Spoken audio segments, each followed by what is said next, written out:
Now, new rules and regulations are often introduced into different kinds of sports, and athletics is not left behind.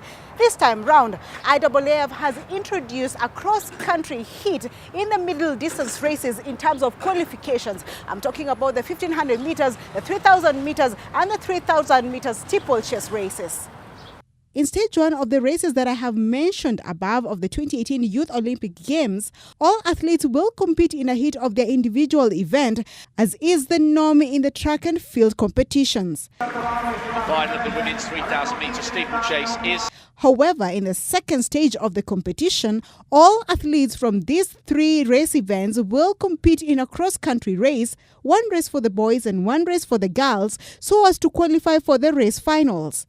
The placings of the athletes in each individual event and the cross-country race will be added to determine the overall final placings, with the athlete having the lowest total score being the overall winner. But this inclusion will definitely come at a cost for athletes, and more so the 10 Kenyan athletes who will represent the country in the Youth Games, having less than a month to readjust to this kind of a program, as explained by Barnabas Korir, the chairman of the Athletics Youth Committee and an executive member of the Athletics Kenya. Trying to see how we can manage that, considering that we have some athletes who are running 800 meters and 1500.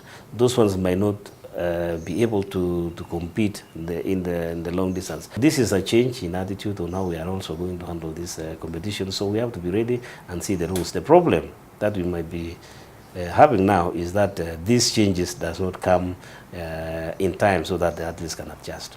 He, however, acknowledges that different sports governing bodies across the world often introduce new rules and regulations to the sport, and athletics is not an exception. To bring more excitement in this competition, so they don't want to continue doing the things they have been doing before. So it is part of the programs to introduce cross-country as part of development for the youth, and also in the future to change how we also see or perceive athletics programs.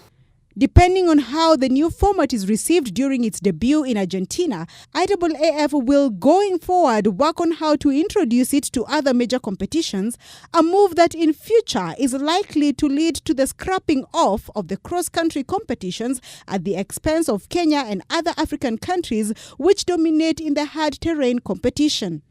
Team Kenya of the Youth Olympic Games is expected to join camp on Friday. Wanjiko Mwenda, K24 Sport.